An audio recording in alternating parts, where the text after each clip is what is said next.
자, 조사받는 피의자가 있습니다. 실제로 구속 상태였기 때문에 아주 엄격한 통제가 필요한데 별다방 커피를 다 마셨다 그러네요.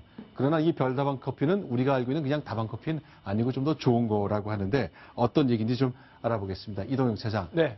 정은호 씨 얘기군요. 네, 네이처 리퍼블릭의 정은호 전 대표의 이야기입니다.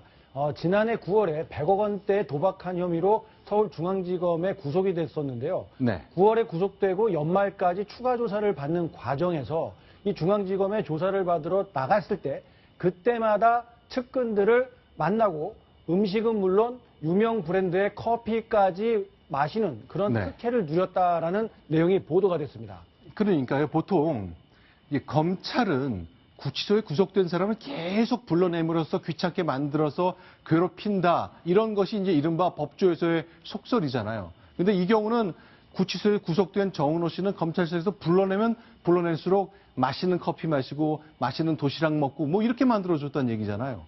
그렇습니다. 전혀 반대의 얘기가 벌어졌던 거네요. 오히려 그게 이제 특혜고 네. 편의를 봐준 거죠. 그리고 자신들의 그 측근, 이번에 비리로 연루된 브로커뿐만이 아니라 자신의 건물에서 이 속옷 차림의 여성들이 접대하는 그런 술집을 운영했던 사장, 네. 그런 사람들까지 서스럼 없이 만나면서 장시간 대화도 하고 음식도 먹고 커피까지 마셨다. 이런 이야기를 하고 있으니까 이를 네. 지켜본 어떤 직원들이 이거 해도 너무한 거 아니냐 이런 불만의 목소리까지 나왔을 정도라고 합니다. 이 정도면요, 손수 변호사님. 네.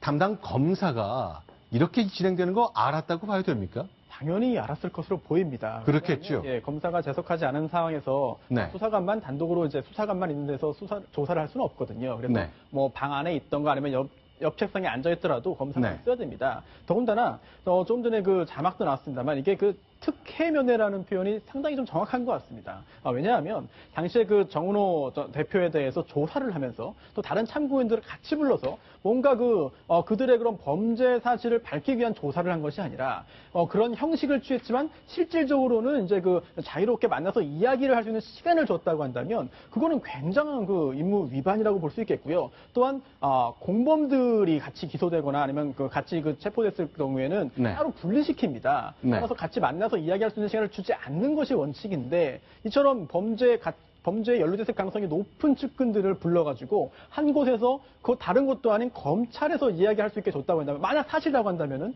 그 부분에 대해서는 누가 이런 결정을 했으며 과연 어떤 일이 있었는지 철저하게 확인할 필요가 있어 보입니다. 자, 실제로요, 어제 국회에서도 정은호 게이트 관련된 질문이 나왔습니다. 그런데 눈에 띄는 것은요, 질문자가 조응천 전 비서관이었습니다. 자, 조응천 의원이 이제는 됐는데 청와대 내부에서 검찰과 국가정보 등 우리나라 권력기관의 문제에 대해서 지적을 하겠다는 취임 일성을 냈었던 적이 있죠. 뭘 물었냐면요. 정은호 씨 게이트의 브로커로 등장하는 사람 음성 저희가 공개해드렸잖아요. 청와대 A 수석, 정부부처의 A, B 차관, 내가 전화 한 통만 하면 이렇게 얘기했던 거 기억하십니까? 실제 그 얘기를 지적했습니다. 어떤 질문과 어떤 답이 나왔을까요? 보겠습니다. 동아일보에 법조브로커 이민희 씨가 동창간 대화 원본 파일하고 입수돼가지고 보도가 된 게 있습니다. 청와대 수석 A의 성함을 갖다가 직책 없이 부르고 내가 보자고 하면 봐 걔도 A 수석이 현직은 아닙니다만은 현직에 있을 때 발생한 거라면 정보 수집하고 감찰할 수 있는 거 아닌가요? 가능한 사안입니다. 관심 있게 살펴보고 있습니다. 남나무 밑에서 입만 벌리고 계시는 것보다는 좀 적극적으로 포지티브하게 좀 해보신 게 어떠냐 이겁니다. 자, 적극적으로 해라. 그냥 가만히 있다고 뭐가 나옵니까? 라면서 아주 고강도 감찰을 주문했습니다. 그러니까 어떻게 보면 지금 계속 그 고구마 줄기 캐듯이 나오는 게요. 어떻게 보면 지금 이제 조사를 빙자한 그 검사실 면회 얘기도 나왔고. 그렇죠. 또 이제 그 현 정부의 어떤 실세 수석이 연루가 돼 있는데 그 부분을 어떻게 할 거냐. 그러니까 지금 뭐 관심을 갖고 지켜보고 있다고 하는데 이제 유야무야 되지 말고 앞으로 지금 이 국정감사가 또 남아있거든요. 국정감사 전까지 어떤 수사 속도를 내서 어떤 이 수사 내용을 좀 진실을 밝혀내면 검찰로서는 이제 할 일을 좀 다 했다 이렇게 볼 수 있지 않을까 싶습니다. 검찰이 해야 될 일 가운데 좀 떼늦었다고 한 거가 하나 있다면 대우조선해양 관련된 겁니다. 남상태 전 사장이 이제 검찰에 출석했습니다. 그 장면 저희도 일단 보면서 대우조선해양 얘기 좀 더 해보겠습니다. 친구 회사에 일감 몰아주고 회사에 피해 끼친 혐의에 대해서 인정하십니까? 검찰 조사에 성실히 임하겠습니다. 회계 부정 묵인하거나 지시하신 거 맞습니까? 검찰 조사에 성실히 임하겠습니다. 당시 대통령 연부인에게 연임 로비 의혹이 있다는데 검찰 조사에 성실히 임하겠습니다. 이창하 씨한테 일감 몰아준 거 맞습니까? 이번 대우조선 해양 사태에 대해서 책임감 느끼십니까? 자, 이동욱 차장, 네. 남상태 전 사장 오늘 새벽에 긴급 체포됐죠? 그렇습니다. 저렇게 성실히 조사받겠다고 말은 했었는데 새벽에 검찰이 긴급 체포하는 강수를 뒀습니다. 네. 추가적으로 어떤 그 혐의가 어느 정도 입증이 되지 않았나라는 관측이 나오고 있는데요. 네. 몇 가지 그 언론 보도를 통해서 확인이 된 내용을 보면 네. 이 정준택이라는 자기 동창이 운영하는 그 회사가 있습니다. 그 자회사가 부산 지역에서 물류회사인데요. 네. 그 회사에 일감을 몰아주고 수억 원의 배당금 소득을 받았다. 이런 혐의가 추가된 것으로 보입니다. 자, 그러니까 120억 뭐 이렇게 큰 몇 조짜리 회사니까 뭐 120억 정도 운송 거래액 맺어주는 건 뭐 쉬운 일이고 그 대신 외국계 계열사의 지분을 차명 보유 형식으로 배당금을 밀어줬다. 그리고 그 회사에서는 물류회사에서는 이상하게도 고율의 배당을 해준 겁니다. 주주들에게. 네. 그래서 남상태 전 사장도 수억 원의 배당금 소득을 올릴 수 있었던 것으로 보고 공짜가 아니라 회사의 일감을 몰아주고 그 대가로 차명 주식을 갖고 있다가 배당금을 그렇게 받아 챙긴 것으로 검찰은 보고 있습니다.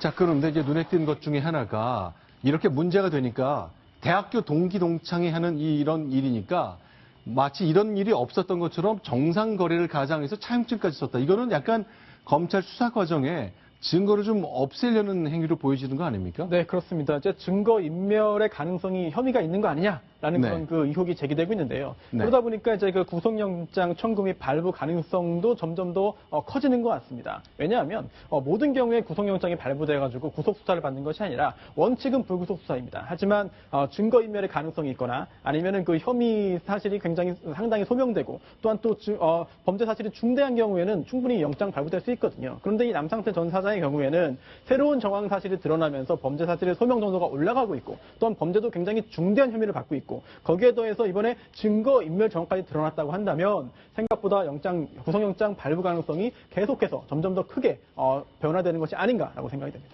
자, 저렇게 아주 왕성하게 일하던 대우조선해양 글로벌 불황을 맞아서 밑바닥을 쳤습니다. 그 과정에 적지 않은 경영상 실책 그리고 대주주와 그리고 대표 이사들의 전횡이 좀 드러나고 있습니다. 수사 이어지고 있습니다. 그런데 이 대우조선해양 경영 책임자라면 이제 본 회사가 모 회사가 되는 산업은행인데 홍기택 총재가 중국에 이제 국제기구로 가 있잖아요. 근데 갑자기 신상에 변화가 생겼습니다. 이것도 과연 어떤 의미가 있는 것인지 좀 질문을 좀 드려보겠습니다. 이동욱 차장. 네. 지금 화면에 보이는 거는 벌써 오래전입니다. 인수위 시절이죠. 예, 홍기택 전 산업은행 회장의 이야기인데요. 네. 이분이 중국에 주도하고 있는 아시아 인프라 투자은행의 부총재로 현재 일을 하고 있습니다. 그런데 최근에 언론 보도를 통해서 본인이 과거에 산업은행 회장으로 재직할 때 내가 문제가 아니라 청와대 서별관 회의에서 대우조선해양을 지원하는 방안들 이런 것들이 계속해서 논의가 됐고 결정이 됐기 때문에 나는 들러리였다. 이런 내용의 언론 인터뷰가 보도가 되면서 상당히 안팎의 심적인 고통이 컸던 것으로 이렇게 보도가 되고 있습니다. 그런데 이 아시아 인프라 투자은행의 부총재라는 중요한 직함을 맡고 있으면서도 25일 열린 총회에도 불참하고 있어서 뭔가 이상해서 알아보니까 이미 휴직계를 냈다라는 게 확인이 되고 있습니다. 자, 그럼 이제 검찰 수사가 이제 대우에 이어서 롯데까지 계속 이어지고 있습니다. 오늘 이제 굉장히 중요한 수사들 계속 이어지고 있는데 롯데그룹 신격호 회장의 장녀 신영자 회장을 향해서도 정조준한 수사 이어지고 있습니다. 그렇습니다. 예, 이제 문제가 커지고 있는 게 롯데면세점에 레이처 리퍼블릭이 입점하는 과정에 신영자 측에 있던 로비가 있었다. 이제 이렇게 얘기를 하고 있는 거죠. 검찰이 신영자 측은 롯데 장학재단을 오늘 이제 사무실을 압수수색하면서 점점 그 신영자 회장의 그를 죄어가고 있는데 그 B사가 있습니다. 아들이 그러니까 신영자 회장의 아들이 운영하는 B사인데 이게 면세점 입점 컨설팅하고 관리 위탁을 하는 업체입니다. 여기가 이제 레이처 리퍼블릭을 입점해주는 과정에서 어떤 역할을 했고 돈을 한 10억에서 20억 사이를 받았다 뭐 이런 거거든요. 네. 검찰에서 이제 밝힌 바로는 신 이사장의 지시로 롯데면세점이 네이처 리퍼블릭을 입점시켜줬고 네. 매장 위치도 유리한 쪽으로 바꿔줬다는 진술을 얻어냈다 이렇게 밝히고 있습니다. 직접적인 지시가 있었고 개입이 있었기 때문에 네. 네이처 리퍼블릭이 자격이 안 되는데도 불구하고 좋은 자리를 차지할 수 있었다는 것이 검찰 수사의 결과입니다. 자, 정은호 씨 이제 결국 중학교 졸업 학력으로 서울로 올라와서 정말 2천억을 손에 쥘 정도로 사업에 성공했습니다. 지금 보이는 장면 서울 중구 명동에 있는 대한민국에서 공시지가 가장 비싼 땅을 골라서 매장을 할 정도로 상업적인 수완이 뛰어났었잖아요. 지금 그 검찰도 그렇고요. 앞서 저희가 설명을 해드렸던 그 더불어민주당 서영교 의원 사건 같은 경우에도 논란의 경우에도 국민들이 되게 분노하는 이유는 이런 겁니다. 가진 사람들이 땅 짓고 헤엄치기 하는 식으로 손쉽게 돈을 벌고 일자리를 늘려가고 하는 이런 과정들을 지켜보면서 국민들은 아둥바둥 아무리 발버둥 쳐도 제자리를 벗어나지 못하고 있다는 울분이 쌓여가고 있는데 어떻게 된 게 권력과 돈을 가진 사람들은 손쉽게 아주 쉽게 자기들끼리 돈을 불리고 권력을 나누는 그런 행태를 보여주고 있기 때문에 분노가 갈수록 커지는 것이거든요. 그런 부분에 대해서 당이나 정치하시는 분들 그리고 검찰에서도 국민의 이런 그 우라통이 치밀어 오지 않도록 제때제때 정확한 수사로 싹을 자를 필요가 있다고 봅니다. 네, 알겠습니다. 저 정리해야 되겠습니다. 자, 지금까지 이제 8가지 소식 봤고요. 9번째 소식 여러분께 소개해드리겠습니다.